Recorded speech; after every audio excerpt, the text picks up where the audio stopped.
Alhamdulillah wassalatu wassalamu ala Rasulillah wa ala alihi wa sahbihi wa mawalah wala hawla wala quwwata illa billah. Ashhadu an la ilaha illallah wahdahu la syarika lah wa ashhadu anna Muhammadan abduhu wa rasuluh. Allahumma salli wa sallim wa barik ala sayyidina Muhammadin wa ala alihi wa sahbihi ajma'in wa sallama tasliman katsira. Amma ba'd. Bapak-bapak, ibu-ibu, jamaah salat subuh yang semua semoga senantiasa dimuliakan oleh Allah Subhanahu wa taala. Alhamdulillahirabbil alamin. Segala puji hanya milik Allah, Rabb semesta alam, yang tak henti-hentinya memberikan karunia-Nya kepada kita, sehingga dengan karunia tersebut kita bisa hadir di majelis yang mulia ini. Semoga waktu yang telah kita luangkan, tenaga, pikiran, barangkali pula harta yang telah kita keluarkan untuk bisa hadir di majelis yang mulia ini, Allah ganti dengan pahala yang berlipat ganda. Amin. Allahumma amin. Salawat serta salam semoga senantiasa tercurahkan kepada suri tauladan kita, Nabi Muhammad sallallahu alaihi wasallam, serta kepada keluarga beliau, para sahabat beliau dan umat yang senantiasa istiqamah mengikuti sunnah-sunnah beliau hingga hari kiamat kelak. Bapak, Ibu, para asatidz, para santri, semua yang semoga senantiasa dimuliakan oleh Allah. Mas Imron, boten kok kurang, biasanya agak gede.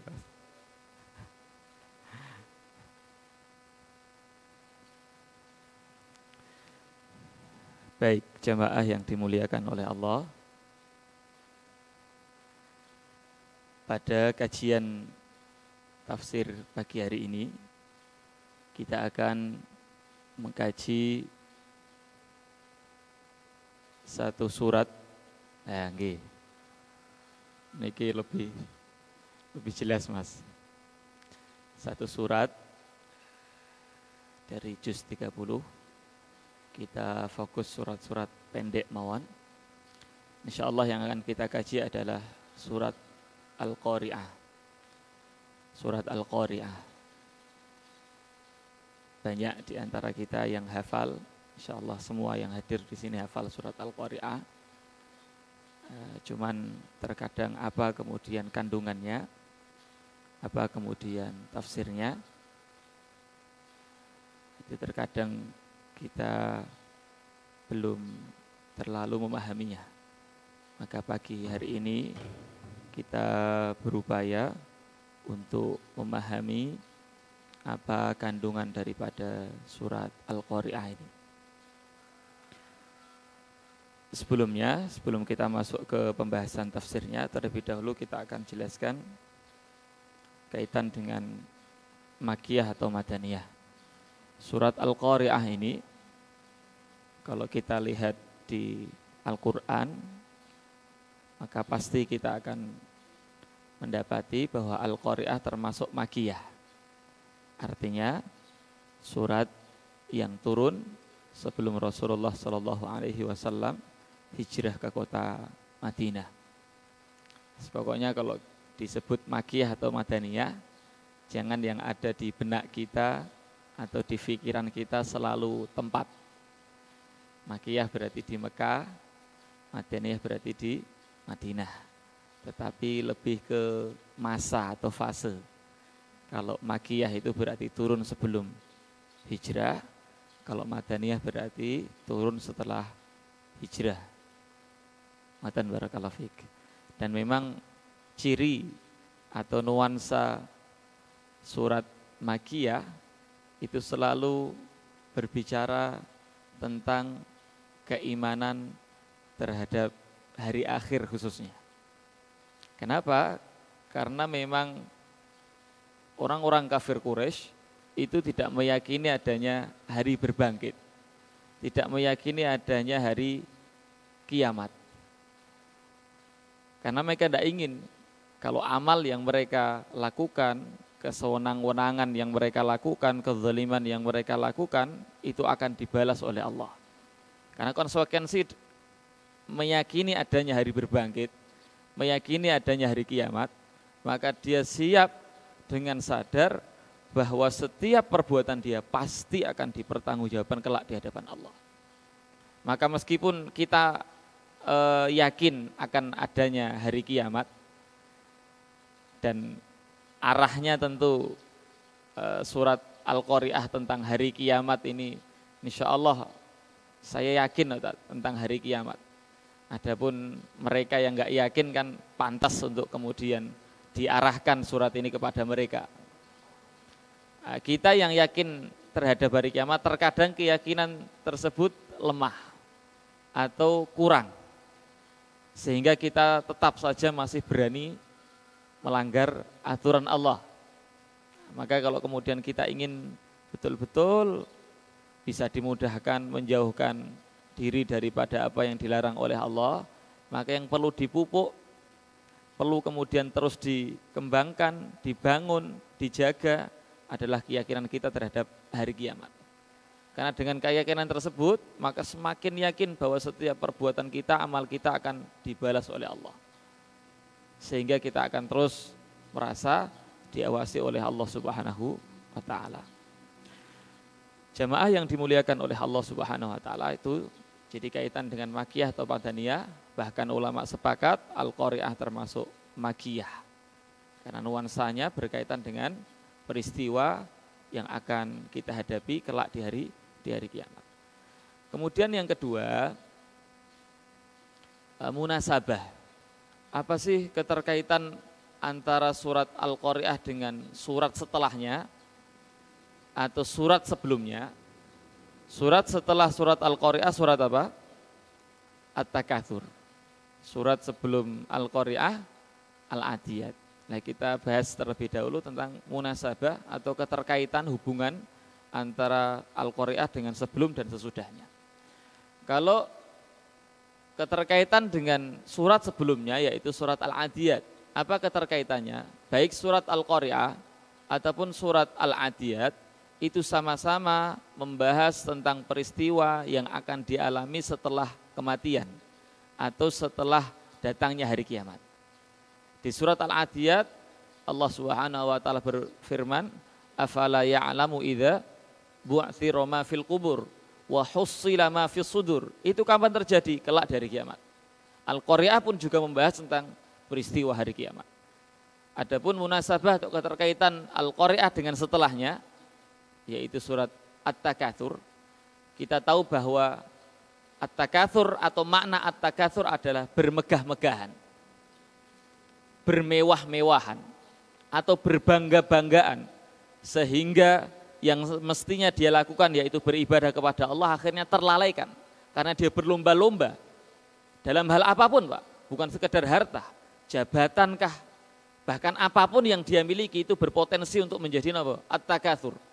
Dia perlombakan, dia berbangga-banggaan dengannya, sehingga semua itu membuat dia lalai dari beribadah kepada Allah. Lalu apa hubungannya dengan surat Al-Qari'ah? Di surat Al-Qari'ah Allah berfirman tentang orang yang timbangan kebaikannya jauh lebih banyak dibandingkan keburukannya. Maka tempatnya di mana? Isyatin radiyah. Kehidupan yang menyenangkan, yang memuaskan, yaitu surga. Sebaliknya ada orang yang keburukannya jauh lebih banyak dibandingkan kebaikannya. Maka tempatnya di mana? Fa ummuhu hawiyah. Tempat dia adalah neraka hawiyah. Hubungannya apa dengan tadi? Bahwa orang yang melakukan at-takatsur itu, maka timbangan kebaikannya pasti sangat sedikit. Dan timbangan keburukannya pasti sangat banyak. Kenapa? Karena dia lalai dari beribadah kepada Allah dengan at-takatsur itu. Itu hubungannya. Kalau kita ingin mudah menghafalkan urutan surat, maka di antara hal yang bisa kita lakukan adalah memahami munasabah atau keterkaitan antara satu surat dengan surat yang lain. Barakallahu fikum. Maka letak surat setelah ini apa, setelah ini apa, setelah ini apa, itu pasti ada hikmahnya, Pak. Cuman terkadang kita kurang bisa memahaminya. Nggih, barakallahu fikum. Maka beberapa ulama menjelaskan tentang munasabah atau keterkaitan antara satu surat ini dengan surat berikutnya. Nggih, barakallahu fikum. Jamaah yang dimuliakan oleh Allah, kita masuk ke pembahasannya.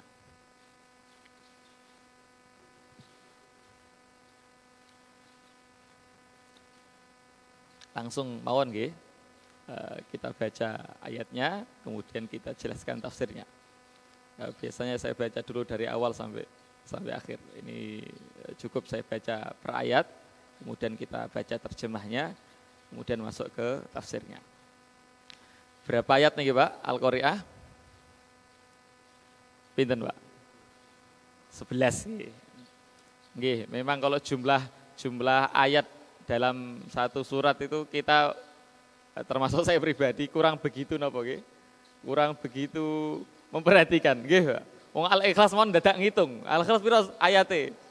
Qul huwallahu ahad, Allahus samad, lam yalid wa lam yulad wa lam yakul lahu kufuwan ahad. Papat tat. Nggih, barakallahu fikum. Surat Al-Qari'ah yo ngitung riyen, agak panjang nih Pak. Pinten? 11. Nggih. 11 kesuwen tat.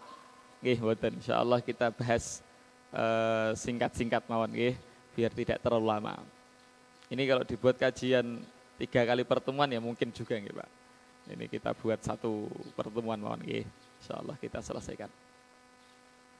Jamaah yang dimuliakan oleh Allah, a'udzubillahi minasyaitonirrajim. Bismillahirrahmanirrahim.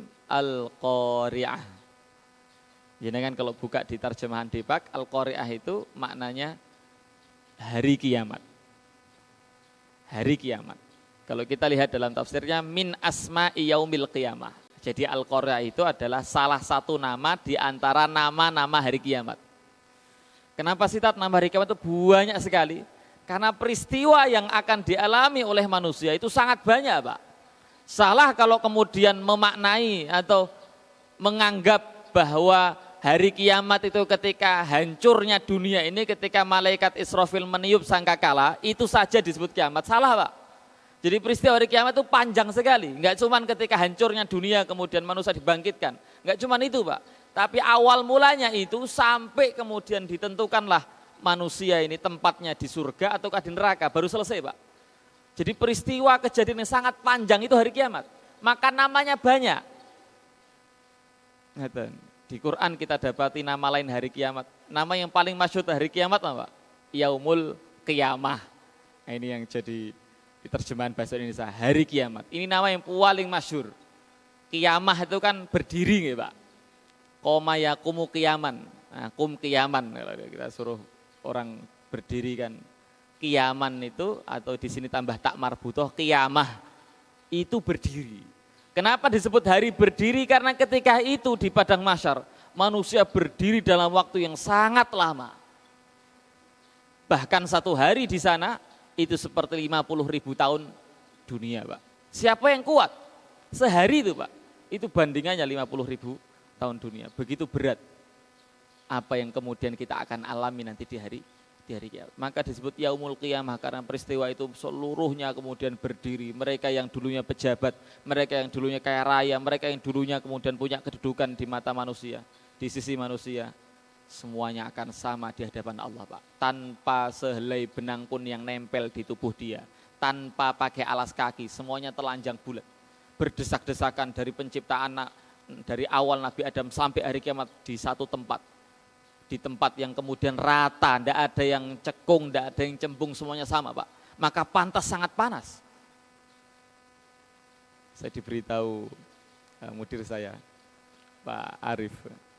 Jadi tempat yang rata, datar, kemudian ketika itu matahari sedang berada di tengah, maksudnya siang hari, tempat yang rata seperti pesisir dalamipun Pak Wanto, dengan tempat yang mungkin ada yang tinggi, ada yang rendah, itu tingkat panasnya Pak, lebih panas yang rata. Katanya begitu, kalau mboten ngertos tapi kata singgih. Lah di padang mahsyar itu mungkin sangat panas, maka kemudian dalam hadis ada keringatnya sampai lutut, sampai perut, ada yang sampai menutupi seluruh tubuh. Wajar sekali Pak, kenapa? Matahari didekatkan, plus tempatnya rata, tidak ada cekung, tidak ada cembung.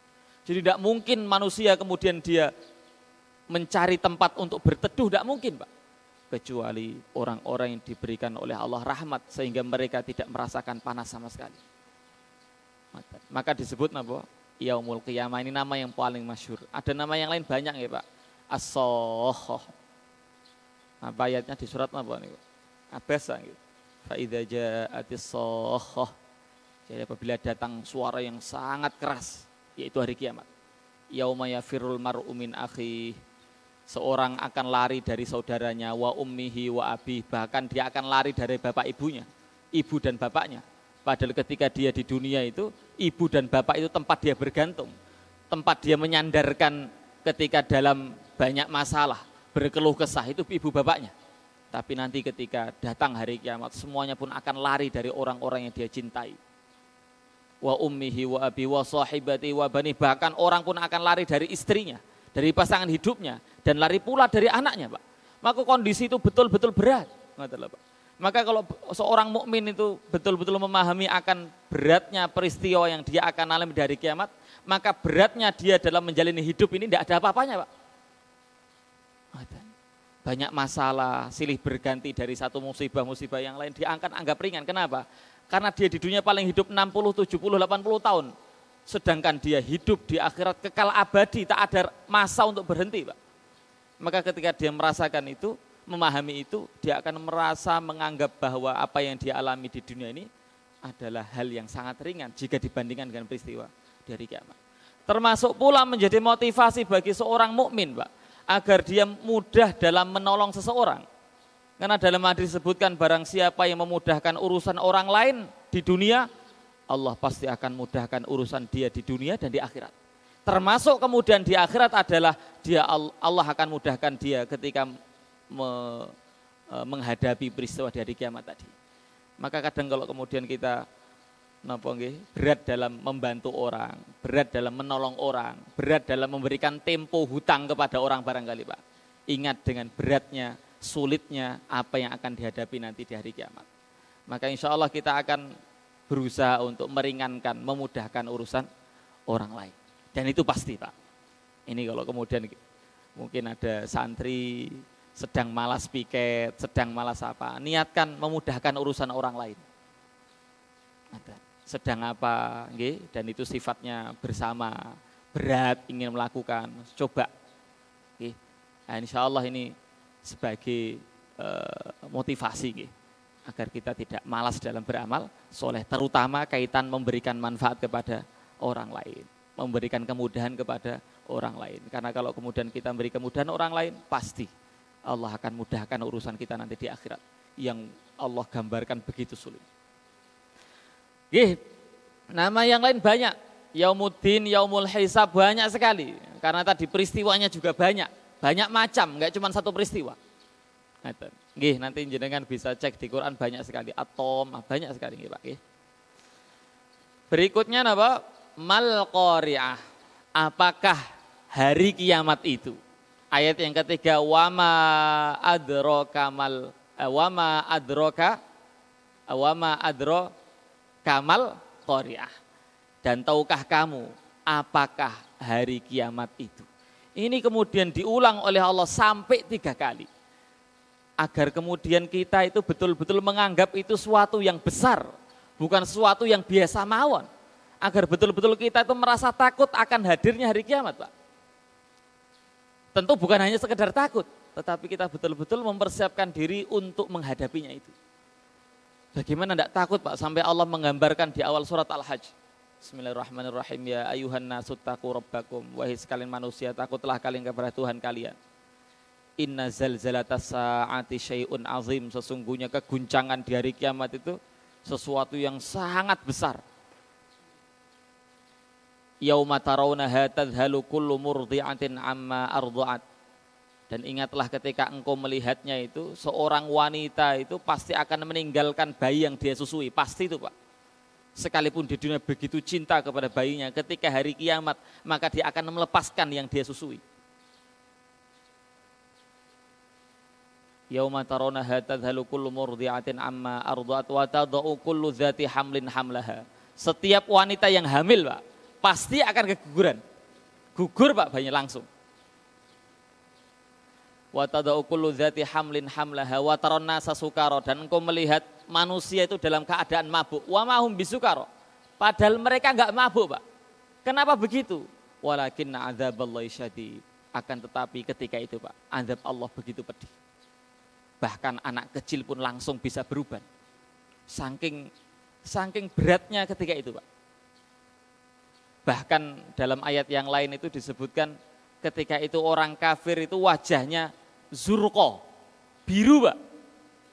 Biru itu kan menandakan orang wajah biru itu pucat gitu Pak. Saking takutnya itu kemudian Allah mengibaratkan wajah mereka itu berwarna apa? Biru Pak. Saking khawatirnya itu membuat mereka kemudian pucat, takut akan peristiwa itu Pak. Maka kalau kemudian kita anggap itu sepele, ya kita mau kita lewati semua, kita hadapi semua. Yang itu salah. Jadi memang perasaan khawatir dan takut itu perlu agar kita terdorong untuk beramal soleh. Termasuk diantara membantu orang lain, memudahkan urusan orang lain. Dalam hal apapun Pak. Malas piket itu berarti kita menyulitkan urusan orang lain. Menyulitkan teman yang piket. Nah, kalau santri piket. Ya, berusaha untuk memudahkan urusan orang lain. Dan banyak hal Pak. Termasuk kalau kita punya pembeli, mungkin Pak Wanto pondok utang begini. Beri tempo Pak. Dereng bisa bayar beri tempo. Mboten ngono nggih. Ini mboten menyemangati orang yang utang Pak nggih. Mboten. Ah, ngono ta. Lek ngutangi tempone sing dawa enggak begitu. Maksud kami bagi kita yang diutangi agar mudah memberikan apa? Tempo. Ya, itu dengan niat apa? Agar Allah mudahkan urusan kita nanti di hari kiamat. Selesai ayat 1, 2, 3. Kita masuk ayat keempat. Ayat keempat ini pun menjelaskan tentang peristiwa yang kemudian dialami oleh manusia, yaitu yauma yakunun nasu kal farashil mabdhuth. Pada hari itu yakunu akan menjadi annasu manusia kal farashi, seperti farash. Farash itu dalam satu terjemahan disebutkan aneh-aneh, tapi dalam terjemahan yang lain disebutkan laron. Farash ini kenapa? Laron. Al-mabthuth, yang berterbaran, yang bertebaran. Atau dalam terjemahan yang berterbangan. Tadi malam kalau di Selagi muncul laron Pak, enggak tahu kalau di rumah jenengan. Nah, ada atau enggak? Laron itu biasanya keluar kapan Pak? Malam hari. Dan apa yang dicari? Cahaya Pak. Jadi mereka berdesak-desakan, berbondong-bondong, berduyun-duyun, bahasa kita manusia ini Pak. Menuju ke cahaya itu, bahkan terkadang api yang dianggap dia oleh cahaya itu ternyata juga didatangi. Padahal cahaya itu membinasakan dia. Kenapa kemudian manusia itu diibaratkan seperti aneh-aneh atau seperti laron Pak? Karena mereka betul-betul lemah pemahaman mereka Pak. Tidak tahu arah, linglung, bingung kemana ini. Tujuannya tidak tahu Pak. Sebagaimana laron. Pokoknya ada cahaya, mereka berkerumun, setelah berkerumun jatuh Pak. Lari do pedot ditotoli ayam, nggih mboten? Nggih. Kalau enggak ketemu anak kecil dipides-pides. Begitu manusia kondisinya Pak. Enggak punya akal mau kemana, pokoknya dia terus jalan. Dalam kondisi sulit luar biasa itu. Begitulah kondisi manusia di hari kiamat itu Pak. Enggak kemudian jelas ini mau ke sana nyari makan ke sana. Enggak ada itu Pak. Karena saking bingung dan lilongnya ketika itu. Allah ibaratkan seperti laron yang berterbangan. Waliyadzubillah Pak. Tentu peristiwa yang berat itu bagi orang mukmin, bagi orang yang kebaikannya jauh lebih banyak dibanding keburukannya, maka kemudahan yang dia akan dapatkan. Maka dalam sebuah hadis, walaupun ada sebagian ulama yang memperselesaikan tentang kekuatan hadis ini, tapi hadis itu disebutkan bahwa di hari kiamat bagi orang kafir itu sehari seperti 50.000 tahun dunia Pak, sehari ini Pak. Tapi bagi orang beriman di hari kiamat itu waktunya seperti dia melaksanakan sholat wajib. Berapa menit? Paling 5 menit. Cara sek soleh banget 10 menit kan ngaten nggih. Lek imam sek 10 menit Pak, kadose akeh sing gremeng mangke. Gitu. Asar kok suwen cek urung bar iki. Ngoten nggih. Zuhur ngoten. 10 menit sudah lama lah Pak. Ya. Orang mukmin kebaikannya jauh lebih banyak dibanding keburukannya. Nanti di hari kiamat itu seperti dia melaksanakan sholat. Jadi sangat singkat Pak, cepat. Tentu kita yang harapkan itu Pak. Kemudahan yang Allah Subhanahu wa taala berikan pada kita. Itu manusia. Bagaimana kemudian makhluk yang besar menjulang tinggi ke atas dan menancap kuat ke bawah gunung. Apa yang terjadi kepada gunung, Pak? Watakunul jibalu kal nil manfush. Dan gunung, Pak, gunung-gunung, jibal itu jamak dari jabal. Jamaknya jibal. Dan gunung-gunung itu akan menjadi seperti ihan. Ihan itu terjemahnya adalah bulu. Atau dalam tafsirnya itu kassofi, seperti bulu, tapi sofi itu bulu domba. Al-manfush, yang dihambur-hamburkan. Jadi gunung yang kita lihat kokoh sebagai pasak bumi, Pak. Gunung itu kan patoke bumi, Pak. Tidak ada gunung, mungkin dunia ini sudah kalang kabut. Tapi karena ada gunung sebagai pasak, maka kemudian kokoh dan kuat. Gunung yang kita lihat menjulang tinggi ke atas, ternyata saya sempat membaca kata para ahli, Pak. Menghujamnya ke bawah itu, Pak, jika diukur itu ternyata lebih panjang ke bawah dibandingkan naiknya ke atas. Dan pasak kan begitu, Pak. Termasuk pasak untuk tenda itu kan bukan kemudian ke atas yang lebih panjang dibandingkan ke bawah. Tentu ke bawahnya jauh lebih panjang dibandingkan ke atasnya. Gunung yang begitu besar itu nanti ketika hari kiamat, Pak, seperti bulu yang berhamburan. Dalam tafsirnya beliau katakan, tatiru bihi adna rihin. Nah, sebelumnya nggih, alladzi baqiya dhaifan jiddan tatiru bihi adna rihin. Jadi gunung itu sangat lemah ketika itu, Pak. Sampai dengan angin yang begitu ringan, angin yang begitu kecil, gunung itu pun bisa terbang, Pak. Saking lemahnya. Dikatakan bulu domba kita ambil, Pak, dipotong angin, potong taruh sini, Pak. Sebul. Terbang mboten, Pak? Terbang. Itu gunung, Pak. Yang begitu kokohnya itu akan berterbangan. Habaan mansura, seperti debu yang berterbangan. Nggih, barakallahu fikum. Itu peristiwa yang pasti akan terjadi, Pak. Tidak bisa kemudian kita menghentikannya, tidak bisa. Itu pasti akan terjadi. Berikutnya ayat yang ke-6. Fa amma man thaqulat mawazinuh. Maka adapun orang yang berat timbangannya, mawazinuh niku nggih timbangan. Kebaikannya. Nah, itu sebenarnya tidak ada, Pak. Tidak ada khairuhu, tidak ada. Di ayat ini tidak ada. Tapi kemudian dari mana kita tahu? Dari ayat selanjutnya dan dari tafsiran para ulama bahwa yang dimaksud berat itu adalah timbangannya. Karena ayat berikutnya fahuwa fi 'isyatir radiyah. Maka dia berada dalam kehidupan yang memuaskan, yang menyenangkan, yaitu surga. Maka mereka yang berada dalam kehidupan yang memuaskan, yaitu surga, pasti kebaikannya lebih banyak dibandingkan keburukannya. Sedangkan sebaliknya, Pak, wa amma man khaffat mawazinuh, dan adapun orang yang timbangan keburukannya, timbangan kebaikannya jauh lebih ringan dibandingkan timbangan keburukannya, fa ummuhu hawiyah, maka tempat kembalinya adalah neraka hawiyah. Ummuhu ini kan artinya ibunya, Pak. Aslinya makna fa ummuhu itu artinya adalah ibunya. Ummi kan ibuku, ummuhu ibu dia. Kenapa disebut hawiyah itu ibu dia, Pak? Karena kedudukan hawiyah bagi orang kafir atau bagi orang yang kejelekannya jauh lebih banyak dibanding kebaikannya, itu seperti kedudukan seorang ibu dengan anaknya. Yang mana anak itu senantiasa melazimi ibunya. Nggih mboten? Nggih. Jika dibandingkan dengan bapaknya, biasanya anak, terutama anak kecil, itu mesti lebih dekat kepada ibunya.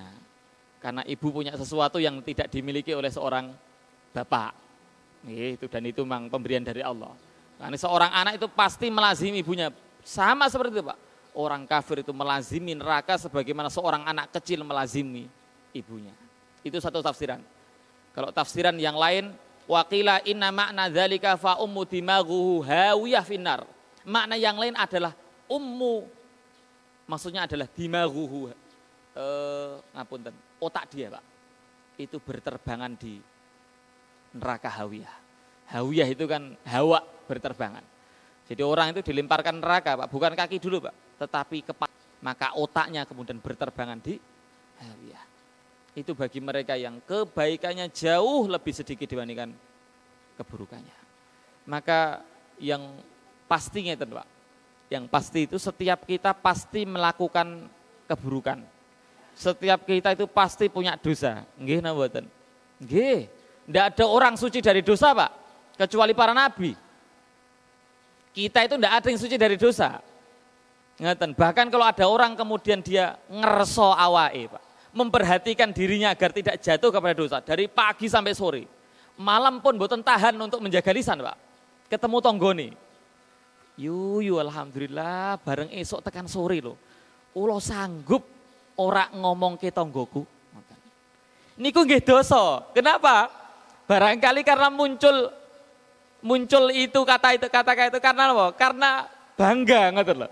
Karena ingin menampakkan amal dia dari pagi sampai sore sudah menahan lisan agar tidak membicarakan keburukan tetangga. Juk ketemu tonggone. Alhamdulillah yuyu. Bareng esok tekan sore blas aku ora ngomong ke tonggo. Nah, itu kalau kemudian dorongannya adalah rasa bangga, dosa nih Pak. Bahkan kalau ada mengatakan aku ora di dosa, berarti ketika itu dia berdosa. Kenapa? Dia merasa dia enggak punya dosa. Padahal siapalah kita Pak? Sebaik apapun kita menghindari dosa, pasti akan terjerumus pula dalam dosa. Apalagi orang yang enggak pernah memperhatikan diri dia dari dosa, pasti lebih banyak dosa. Kalau ada orang menganggap diri dia enggak pernah punya dosa, maka dia menganggap diri dia suci. Dan itu Allah larang.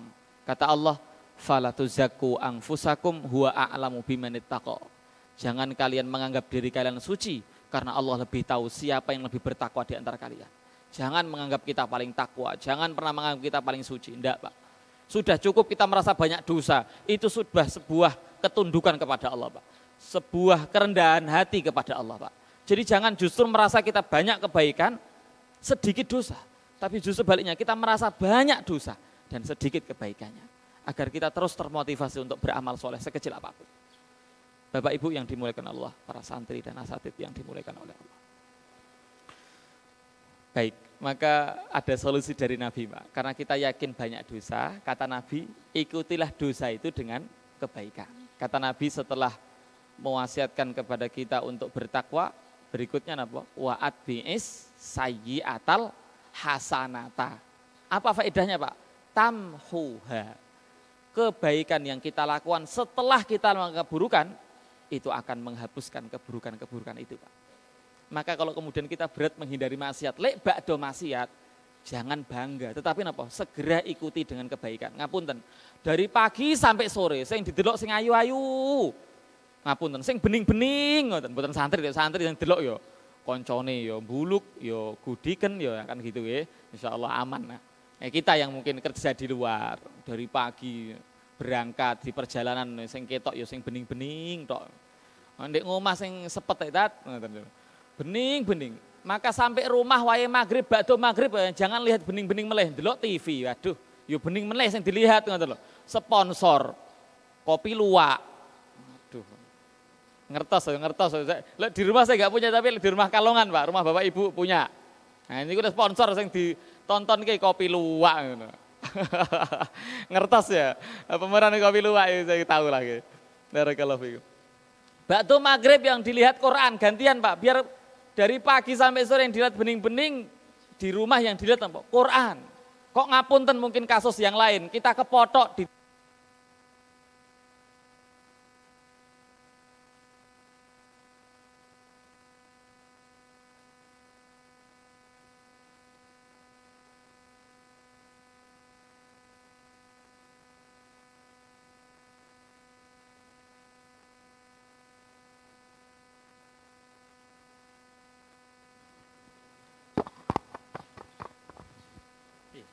tersebut. Sampai mana tadi Pak? Orkes. Nggih, kan ada saat kita kepotokan wonten Pak, ngapunten. Saya pernah juga ngoten lho. Tak anggap kalau siang itu mesti ra ono. Biasanya orkes niku kan malam. Juk ternyata nanggepi siang Pak. Mosok jenenge potangan lho Pak, potangan lho kejawi mboten potangan nggih Pak. Mosok ya mantuk kan nggak jadi memberikan anu tuh Pak, yes, teko-teko. Ternyata kursi habis Pak, pas sing kosong nang arepe biduan itu. Lah Ngapunten, mboten ten panggung lho Pak. Niku lesehan niku lho napa origin tunggal niku lho. Ten ngandhap. Lah gelem ra gelem untung kali istri kula. Sayo ras ndang makan cepet mulih. Mangan. Lah juk kemudian kita kepotok seperti itu Pak. Kepotoknya kadang malah mboten semenit 2 menit Pak. Sejam, 2 jam, 3 jam, bahkan 2 dino. Karena saudara kita Pak. Nah, nanggepin mboten sekali Pak. Menawi. Lek ngoten ya kemudian kita tutup dengan apa? Dengan melakukan kebaikan yang 2 hari itu juga sebagai napa nggih Pak? Untuk ngimbangi lah. Ben paling tidak balance 50-50. Ya mosok 50-50 ora ngenten ya. Rak jelas engko ning surga neraka no tatang ngoten. Ya toko tambahi Pak. Cara nonton orkese sedina sewengi ya maca Qur'ane sedina rewengi tambah. Sithik. Ngrungake kene dangdutan sejam ya teko cara ngrungake ngaji sejam setengah. Ben nyodok. Nah mbok padha lek 50-50 kan ya jek meragukan ngoten nggih. Kata Nabi begitu, wa'at bi sayyi'atal hasanah. Maka akan menghapus keburukan yang dilakukan. Maka penting ya Pak nggih. Memang kita berupaya untuk meninggalkan maksiat, tapi kok tadi ada satu kondisi yang kita ke dalam kondisi yang begitu berat, susah begitu, maka segera ikuti keburukan itu dengan kebaikan. Termasuk yang paling mujarab ya Pak nggih. Nggih, kebaikan untuk menghapuskan dosa kita adalah sedekah. Ba'da maksiat dan kita betul-betul merasa, maka segera sedekah Pak. Kenapa? Karena sedekah itu tudfi'u ghadaba rabbi. Sedekah itu ternyata bisa memadamkan api murkanya Allah Subhanahu wa taala. Nggih. Maka kalau kemudian kita sedekah kadang merasa berat, Bu, kadung 100.000 sing metu yo padahal. Maka napa? Buat hati kita gembira ringan dengan apa? Ya Allah. 100.000 itu tidak ada apa-apanya dibandingkan maksiat saya ya Allah. 1 juta itu tidak ada apa-apanya dengan begitu banyaknya nikmat maksiat yang saya rasakan ya Allah. Agar kita merasa ringan dengan sedekah itu Pak. Nggih barakallahu fikum. Kita lanjutkan nggih. Sekarang kita bahas tentang apa saja yang akan ditimbang oleh Allah di yaumul mizan. Sebelum bahas ke apa saja yang akan ditimbang oleh Allah di yaumul mizan, terlebih dahulu kita harus yakin, dan ini keyakinan Ahlussunnah wal Jamaah Pak, bahwa peristiwa yaumul mizan, hari ditimbangnya amal, itu pasti akan terjadi hari kiamat. Keyakinan kita. Tidak sebagaimana keyakinan sebagian ahli bid'ah yang kemudian mereka tidak meyakini adanya yaumul mizan. Kenapa? Karena mereka melihat amal yang kita lakukan itu sebuah atau sesuatu yang abstrak. Nggih mboten Pak? Nggih. Ngapunten cara gula kalih beras ditimbang gampang, 1 kilo 2 kilo kan jelas wujud nggih mboten. Lek amal pripun nimbange to Tat? Pirang kilo? Nggih mboten kertos. Salat kita subuh tadi pirang kilo? Enggak tahu kan Pak? Maka bagi mereka ahlu bid'ah itu menganggap sesuatu itu enggak mungkin. Tapi bagi kita orang beriman, Ahlussunnah wal Jamaah meyakini betul bahwa Allah Subhanahu wa taala merubah sesuatu yang dianggapnya manusia enggak mungkin menjadi sangat mungkin. Bukankah kita hafal dalam surat Yasin, innama amruhu idza arada syai'an an yaqula lahu kun fayakun. Kita yakin itu Pak. Sesungguhnya urusan Allah, perkara Allah, nggih. Itu kalau Allah berkehendak tinggal menyampaikan apa? Kun fayakun, jadi maka jadilah. Maka sesuatu yang abstrak yaitu amal kita itu sangat mungkin diwujudkan oleh Allah kemudian mampu untuk ditimbang. Sangat mungkin Pak. Sebagaimana hadis yang menerangkan tentang yang akan menemani seseorang di kubur dia. Siapa yang menemani Pak? Amal dia. Dan itu Allah wujudkan dengan sesosok yang rupawan. Bagi orang yang amal solehnya lebih baik, lebih banyak dibandingkan keburukannya, itu akan ditemani oleh seseorang yang rupawan plus baunya wangi. Sebaliknya orang yang keburukannya jauh lebih banyak dibandingkan kebaikannya, maka yang menemani adalah seseorang yang buruk wajahnya dan baunya busuk. Jadi amal yang tidak nampak, tidak wujud, itu nanti di hari kiamat atau setelah meninggal kita, itu akan diwujudkan oleh Allah Subhanahu wa taala. Dan itu keyakinan kita Pak, Ahlussunnah wal Jamaah. Maka tidak usah kemudian kita berpikir piye carane nimbangi Allah Tat. Enggak usah mikir ke sana. Yang penting kita yakin bahwa setiap amal kita pasti akan ditimbang oleh Allah Subhanahu wa taala sekecil apapun. Lah, pertanyaannya, Apa saja yang akan ditimbang? Ada 3, Pak. Yang akan ditimbang nanti di Yaumul Mizan, di hari di hari penimbangan nanti di hari kiamat itu ada 3. Yang pertama, santri dihafalke nggih. Yang pertama adalah amal. Yang pertama adalah amal kita yang akan ditimbang. Yang kedua adalah pemilik amal. Berarti napa nih? Fisiknya. Ini jangan salah paham dulu ya Pak. Lek fisiknya sing gendut mesti menang. Kulo mesti kalah. Kulo kali Pak Wanto. Mesti menang Pak Wanto. Tapi nanti Pak kita ada penjelasan karena ada hadis berkaitan dengan itu. Yang kedua apa? Pemilik amal akan ditimbang. Yang ketiga catatan amal. Yang pertama apa? Amal tersebut. Yang kedua pemilik amal. Yang ketiga catatan amal akan ditimbang. Baik, kita sampaikan hadisnya, Pak. Jadi kalau kita melihat hadis-hadis yang ada berkaitan dengan ditimbangnya amal, maka kesimpulan kita akan 3 tadi, Pak. Ternyata yang ditimbang itu ada 3 yang disebutkan dalam zuhir hadis yang begitu. Walaupun nanti kami simpulkan. Yang pertama adalah amal.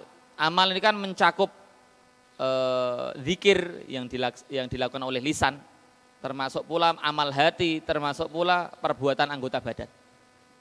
Nah, hadis yang menjelaskan tentang itu adalah salah satu hadis Rasulullah SAW bersabda, at-tahuru syatrul iman, walhamdulillah tamlaul mizan. Jadi kesucian itu sebagian dari iman. Dan kalimat alhamdulillah, hamdalah itu ternyata mampu memenuhi timbangan kebaikan kita, Pak. Jadi jangan bosan mengucapkan alhamdulillah, alhamdulillah, alhamdulillah. Itu ternyata Pak kalimat itu mampu memenuhi memenuhi timbangan kita nanti di hari kiamat. Termasuk ada hadis yang lain, hadis yang masyhur ya. Biasanya pun Pak Mudin mimpin tahlil ya. Niku dipun waos. Niki hadis kalimatani khafifatani 'ala lisan, tsaqilatani fil mizan, habibatani ilar rahman. Napa? Subhanallah wa bihamdi subhanallahil azim. Ada 2 kalimat yang begitu ringan di lisan. Ringan di lisan, Pak. Jane niku ringan. Dados abot karena kita males. Nggih mboten? Nggih. 2 kalimat yang sangat ringan di lisan, berat di timbangan dan dicintai oleh Ar-Rahman yaitu Allah. 2 kalimat tersebut adalah subhanallah wa bihamdi subhanallahil azim. Maka ini terutama ibu-ibu nggih, sambil masak bisa kok, Bu. Sambil subhanallah bihamdi subhanallah, sambil nyapu subhanallah bihamdi. Kalau kita punya usaha jualan atau punya toko sambil menunggu pelanggan subhanallah bihamdi subhanallahil azim. Nggih, sambil nyapu sambil apa saged. Nggih, kados sambil nonton sinetron mboten saged. Sulit ya, Pak. Paling nggih meresapi sinetronnya. Sambil jual beli kados kok sulit. Sambil nawar, sambil ngedoli pelanggan kadang sulit. Tapi kalau pas yang kerja itu anggota badan dan kemudian mungkin pendengaran, insya Allah lisan masih bisa. Tapi kalau lisan juga digunakan, ya tidak bisa kemudian lisannya berzikir. 2 kalimat itu luar biasa nih, Pak. Itu akan sangat berat nanti di Yaumul Mizan, Pak. Maka ketika kita sedang lamun, atau seorang suami nunggu istrinya belanja, daripada jenengan buka HP bingung, nggih, Facebook ra duwe, Instagram ra duwe ini WhatsApp, WA sapa, statuse wong wis entek kabeh didelok. Ngopo meneh yo ya sudah, Pak. Subhanallah bihamdi sunan. Ngapunten memang beda, Pak.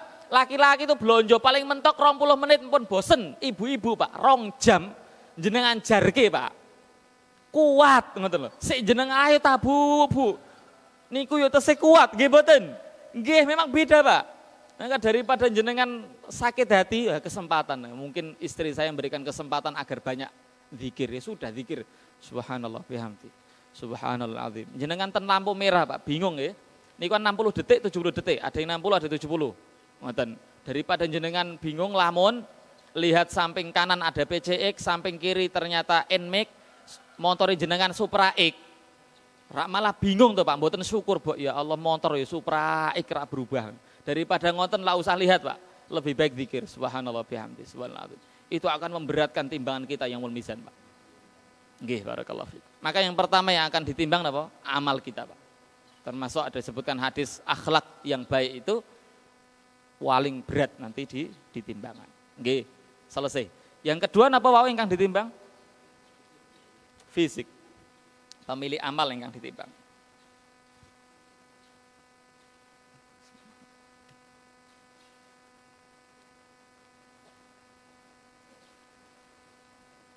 Yang kedua pemilih amal akan ditimbang. Ada hadisnya tak? Ada. Jenengan golek mboten memang nggih, betul. Hadisnya riwayat Ahmad. Hadis riwayat Ahmad. Cukup masyhur, Pak. Tentang peristiwa ketika Nabi Muhammad SAW hendak bersiwak. Bersiwak, Pak. Nah, siwak zaman Nabi enggak sebagaimana zaman kita. Zaman Nabi menggunakan kayu. Kayu khusus namanya kayu arok. Kayu arok. Lah kita pakai apa?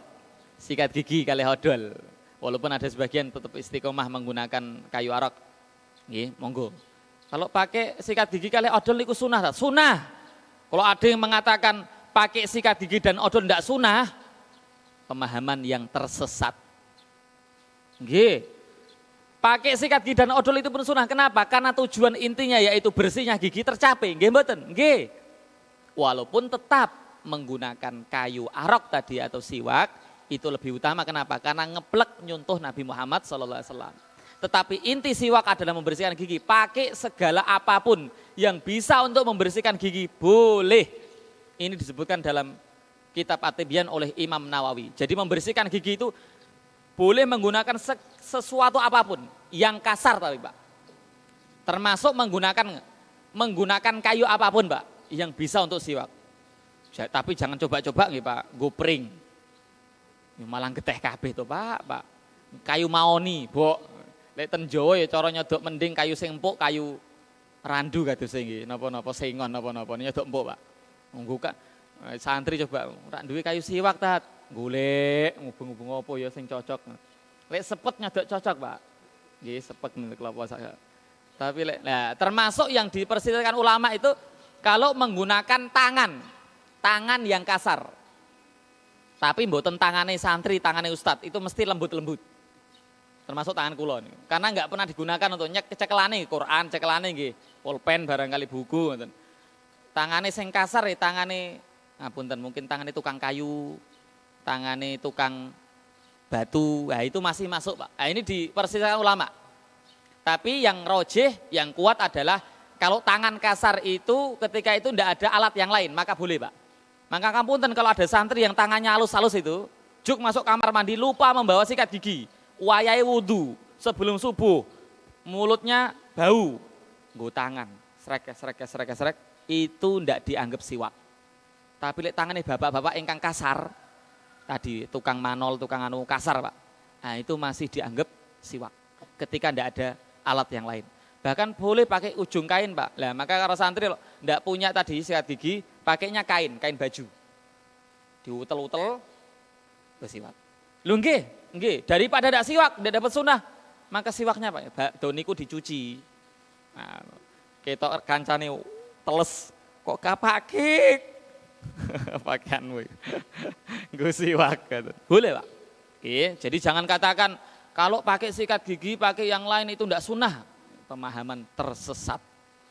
Jangan karena semangat kita kalau sunnah kemudian katakan enggak bisa begitu. Ini kata ulama, Pak. Adapun kalau pakai kayu siwak tadi tentu lebih utama. Enggak itu sebenarnya pembahasannya. Kami lanjutkan,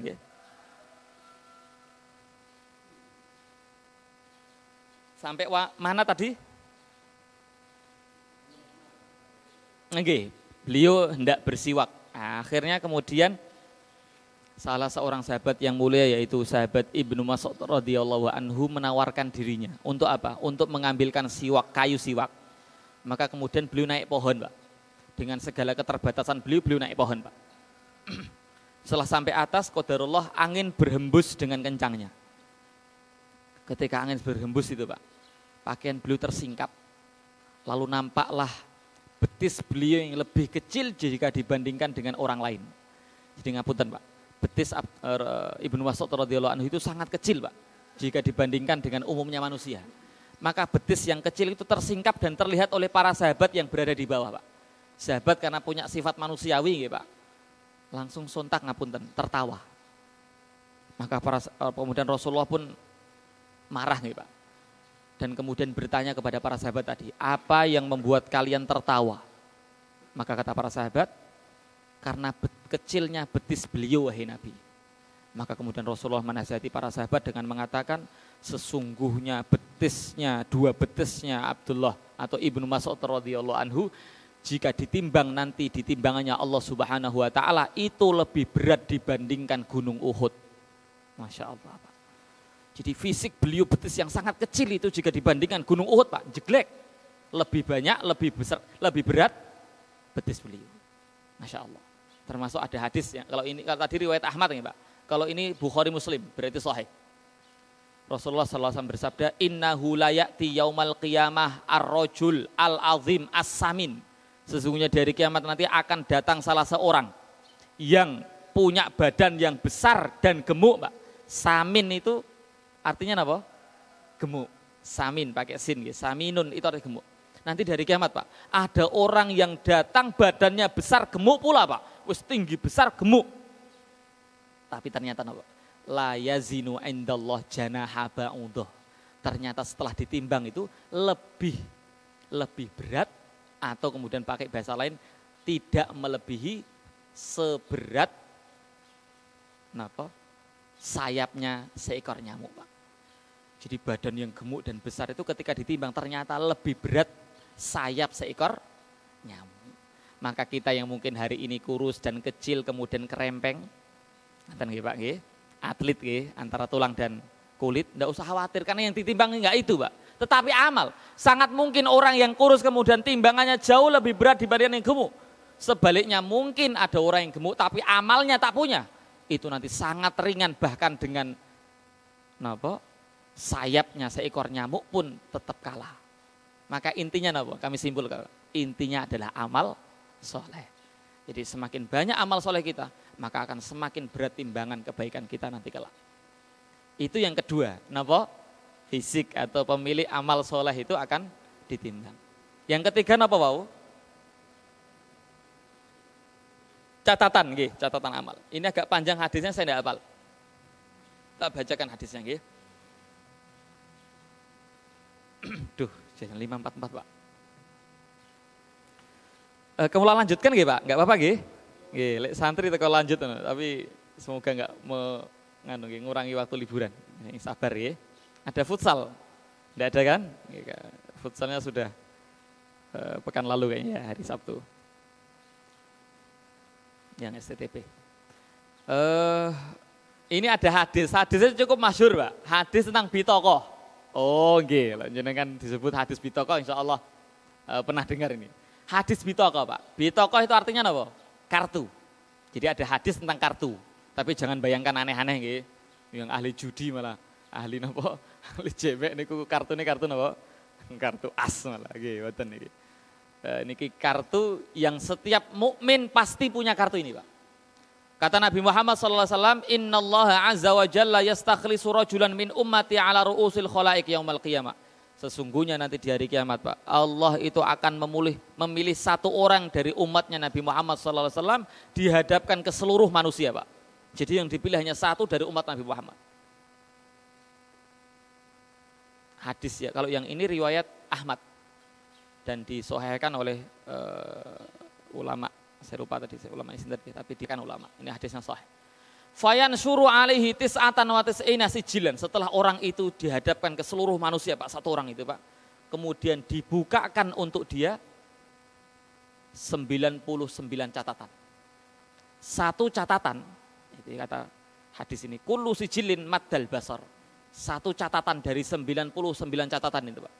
Itu sejauh mata memandang. Jadi satu catatan mawon Pak, buku catatan.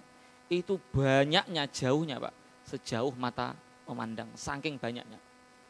Tsumma yaqulu lahu, kemudian Allah berfirman kepada dia Pak, Allah bertanya kepada dia, atungkiru min hadza syai'an. Apakah engkau ingkari dari semua yang ada di catatan ini satu catatan pun? Kata dia, la ya Rabb, mboten ya Allah. Tidak ada yang aku ingkari. Semua yang ada dalam catatan itu semuanya benar. Aku pernah melakukan semua yang terdapat dalam catatan itu Pak. Kemudian kata Allah lagi, adzulamatka kitabati al-hafidhun. apakah catatan dari malaikatku itu menzolimimu? Kata dia, la ya Rob, catatan daripada malaikatmu itu sama sekali tidak ada yang menzolimiku ya Allah. Maka Allah pun bertanya lagi, Pak. Fayaqul alaka udhrun aw hasanah. Apakah engkau itu punya uzur ataukah engkau itu punya satu kebaikan saja? Kata dia, la ya Rob, ya Allah, kula mboten gadah kebaikan satu pun. Dia ini enggak punya kebaikan satu pun, Pak. Satu pun enggak punya kebaikan. Oke. Lalu kemudian kata Allah, fayaqulu bala innalaka indana hasanah wahidah la zulmal yaum alaik. Kata Allah, enggak. Kamu itu punya satu kebaikan dan engkau tidak akan dizolimi dari ini, Pak. Dia katakan saya enggak punya kebaikan ya Allah. Tapi kata Allah, engkau punya satu kebaikan dan engkau tidak akan dizolimi. Kalau menggunakan bahasa Sotnarto ketika khutbah Jumat yang lalu, Pak. Jadi ada orang, ini berharganya iman ya Pak, dan berharganya tauhid. Kalimat tauhid, kalimat syahadatain, berharganya itu Pak. Ada orang 70 tahun dalam keadaan kafir Pak. Dilahirkan dari rahim seorang yang kafir, sampai kemudian usia 70 tahun sebelum meninggal dunia dia masuk Islam Pak. Berarti amal dia apa? Syahadat mawon. Badon iku sedo. Amal dia itu hanya masuk Islam, mengucapkan 2 kalimat syahadat, badon iku sedo Pak. Tidak ada amal yang lain. Lah orang ini begitu Pak. Selama hidup keburukan isinya karena dia kafir Pak. Ketika akan meninggal dunia dia bersyahadat. Amal dia hanya itu Pak. Maka kata Allah, engkau punya satu kebaikan. Fatukhraju lahu bitaqah. Lalu dikeluarkan untuk dia satu kartu Pak. Fiha asyhadu alla ilaha illallah wa anna muhammadan abduhu wa rasuluh. Ternyata satu kartu itu Pak tercatat di dalamnya apa? Asyhadu alla ilaha illallah wa anna muhammadan abduhu wa rasuluh. 2 kalimat syahadat Pak. Fayaqul ahdiruh, maka kemudian Allah berfirman, datangkan. Fayaqul ya Rabb ma hadzal bitaqa wa ma hadzis sijilat. Ya Allah, dia heran Pak. Kartu apa ini ya Allah? Dan apa catatan-catatan yang banyak ini ya Allah?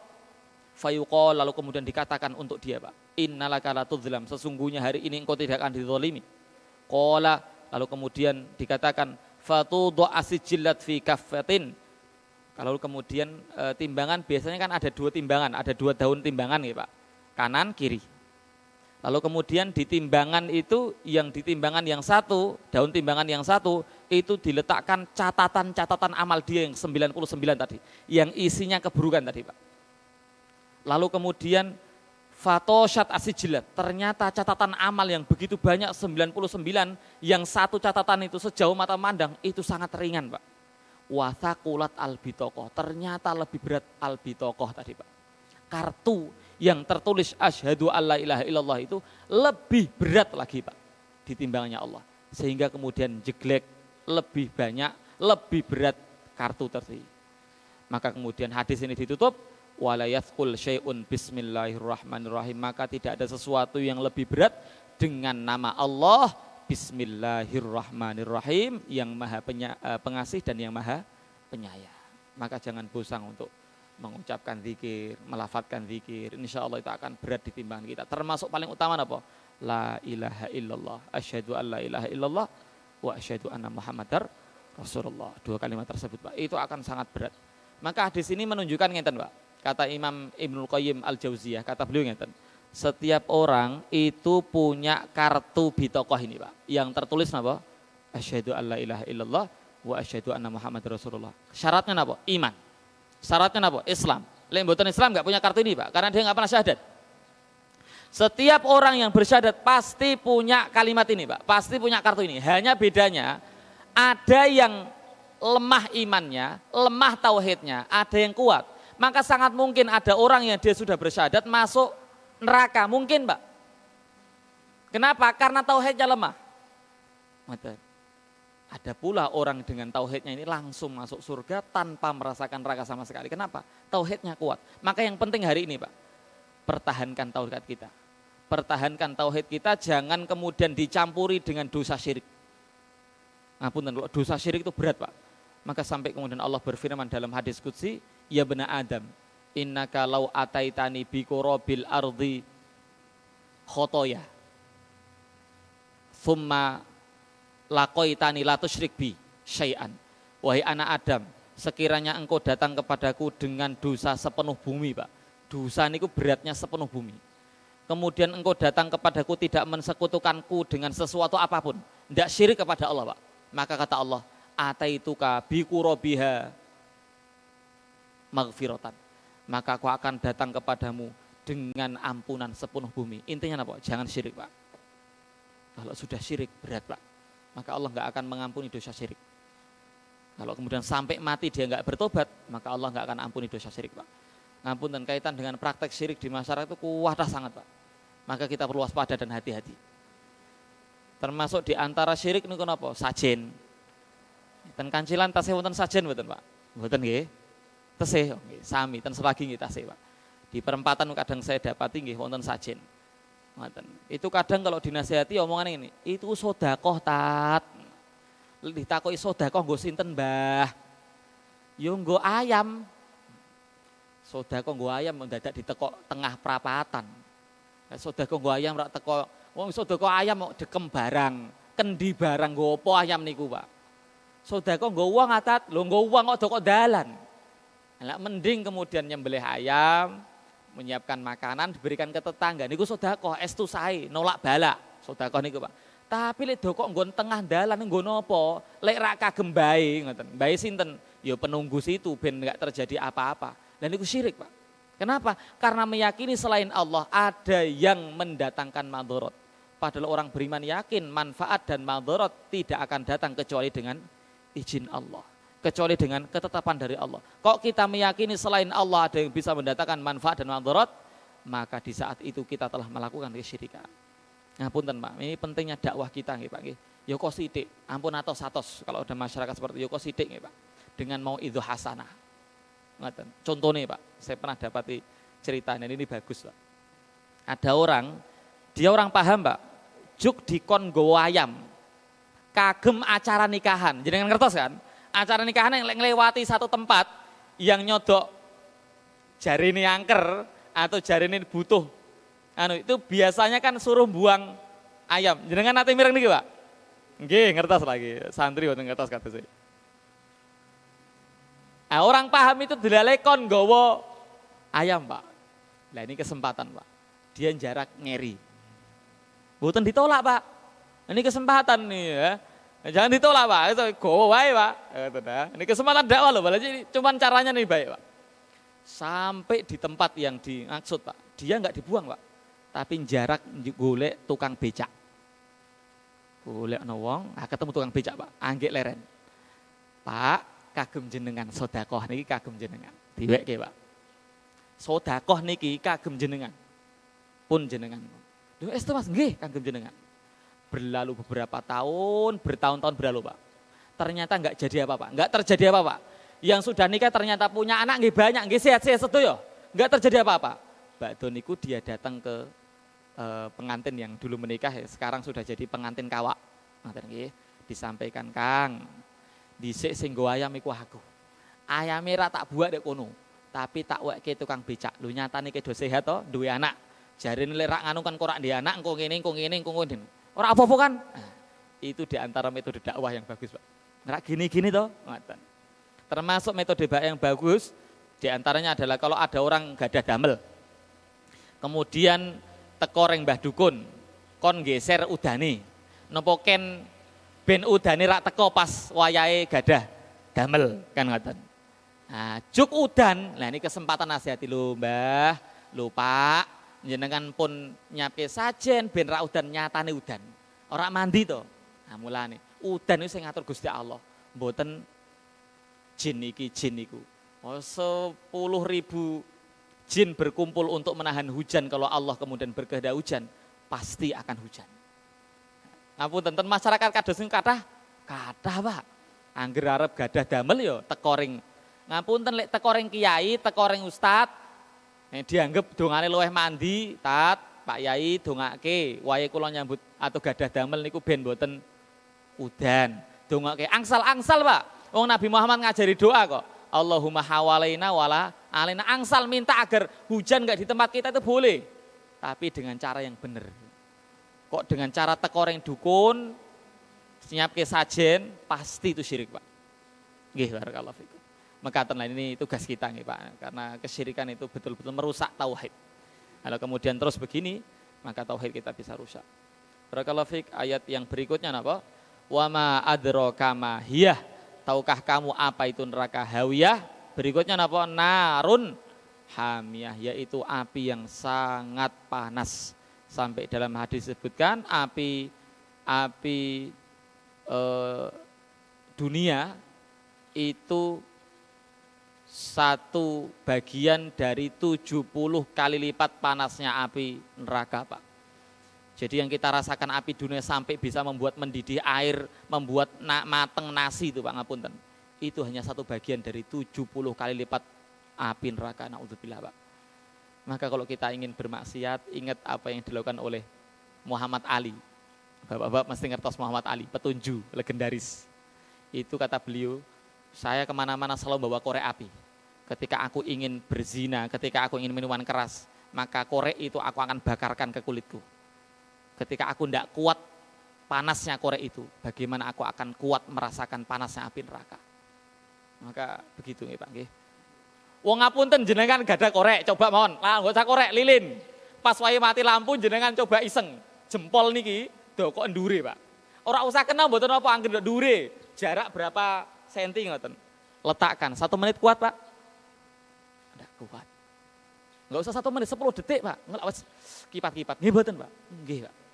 Gitu kok kemudian kita malas dalam beramal soleh dan sangat berani dalam bermaksiat kepada Allah Subhanahu wa Ta'ala. Nggih mekaten, semoga kajian kita memberikan manfaat untuk kita dan semoga Allah mudahkan kita untuk beramal soleh sehingga timbangan kebaikannya kita jauh lebih banyak dibandingkan timbangan keburukan kita. Amin Allahumma amin. Atas kekurangan mohon maaf, ini enggak biasanya agak panjang niki. Ngapuntenipun, kita tutup dengan hamdalah dan doa kafaratul majlis. Akhirul kalam, assalamualaikum warahmatullahi wabarakatuh.